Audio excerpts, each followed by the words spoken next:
Last night, the head of state decided to cancel his visit to Embu. Watch this report before we proceed. William Ruto is reported to have this evening cancelled his scheduled visit to Embu County tomorrow, where he was expected to be the chief guest at an Anglican Church of Kenya Sunday service that will be held at the Kigari Teachers Training College in Manyata constituency. Moments after Ruto changed his mind on attending the church event, his estranged deputy president, Gachagua, announced that he will be attending the same service from. In case this is your first time, take a second, subscribe, and turn on the notification bell. Why do you think President William Ruto decided to cancel his event in Embu today? I want to give you 4 good reasons and valid points. Let's start with Gachagua's presence. Under Gachagua, let's talk about Gachagua using the emotions of Embu residents to beg William Samoei Arap Ruto to intervene. Because from the look of things, how members of parliament passed that resolution for Rigathi Gachagua's impeachment, senators might confirm that particular impeachment after carrying out a trial where Rigathi Gachagua will defend himself. The member of parliament for Kibwezi West constituency, Mwengi Mutuse, will defend his evidence, and Sakaja is also expected to present his evidence as a witness in that particular case. So Rigathi Gachagua, being a smart politician, might use that particular event to sway the emotions of Embu residents, and William Ruto might give in to such emotions because he can decide to ask them, nyinyi mnataka nitolewe, mnataka rais awache nitolewe.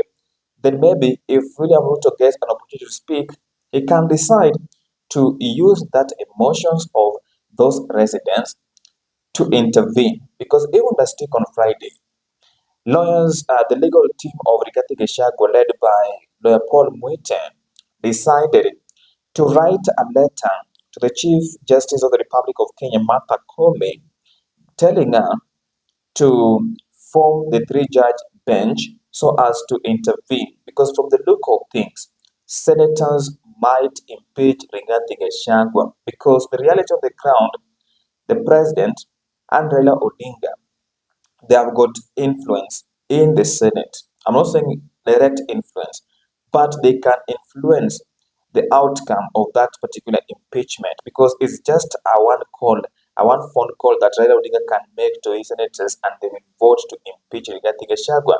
It is just a phone call that William Samoei Arap Ruto, the President of the Republic of Kenya, can just make, and his allies will impeach Rigathi Gachagua. Under the same reason, that is Gachagua's present. Number 2, Rigathi Gachagua might use the podium to confront his boss, and William Samoei Arap Ruto does not want to encounter such confrontation with his deputy. I'm saying an embattled deputy because he's facing an impeachment. And those who are close to William Samoei Arap Ruto could have surveyed the ground and said, you know what, my brother, this man might confront you because he has said in the past that sisi ndo tulikupigia kura, sisi ndo tulifanya ukakuwa state house. So William Ruto is avoiding such kind of embarrassments and also avoiding any confrontation with the deputy president. Under the same reason, Gachagua might also use the same podium to expose William Samoei Arap Ruto again. I'm just saying a possibility because remember, during that presser that he held on the eve to his impeachment by members of parliament, where he said that parliament is going to be a theater of absurd, and later clarified why he used such words. He might decide to expose more details, and the president might not be in a position to consume such expose from his deputy Rigathi Gachagua. Then let's go to the second reason, impeachment. Let us not lie to each other. Impeachment. This could have informed the president's decision to stay away from that particular event. Now, his advisors could have advised him that, you know what, the president, this impeachment, is bringing a lot of problems in Mount Kenya region. There are those 48 members of parliament, I'm not talking about from the beginning, there are those members of parliament who said that they are going to recognize Professor Kithure Kindiki as the next, as they are linked to President William Samoei Arap Ruto. And even right now, that those members of parliament who are lobbying for Professor Kithure Kindiki to become the next deputy president in an event regarding Gachagua is impeached. And this impeachment issues, William Ruto is avoiding any confrontation with members of parliament who are opposed to it because they can also use the same trick, begging, and this could have informed William Samoei Arap Ruto's decision to avoid that particular event. Now, the third reason, avoiding the hostile ground. Why am I saying the hostile ground? Just recently, the president sent Governor of Nakuru, Susan Kihika, to pass his condolence message to the family of the Hart Member of Parliament who lost her brother, that is Irene Joki, and people decided to heckle a speech that was being read by Governor Susan Kika. William Ruto was not present. What makes you think that somebody cannot plant rogue members of the society who will heckle the president? And do you think the president can consume such kind of an embarrassment in Mount Kenya region as we speak? Now, somebody somewhere could have informed the president that the ground is not speaking your language. People believe that you are the person who is initiating this impeachment. Remember how some members from Mount Kenya region made reckless statements that, oh, now this is Wakikuyu, something like that, bring those issues to do with the tribal. The president could have been informed that, you know what, the ground is hostile. Let me tell you, we have what is called the NIS.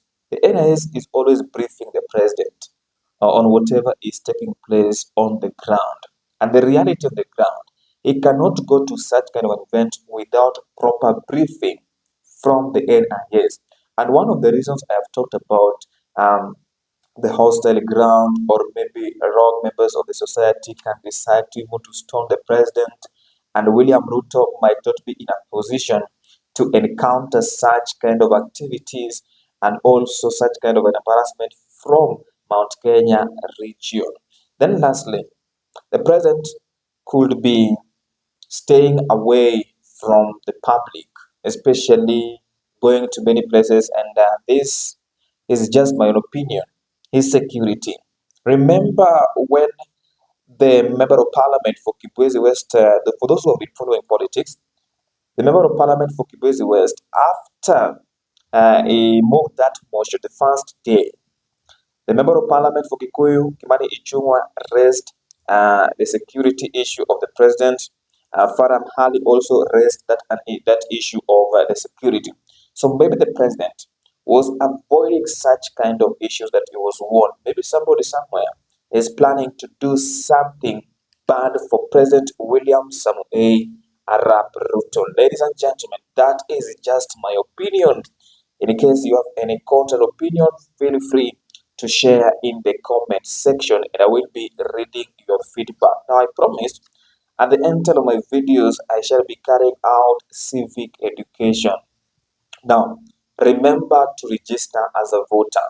Once you register as a voter, you will be in a position to elect leaders of integrity. Number two, demonetize politics. Do not sell your vote at 500 Kenya shillings or 200 Kenya shillings.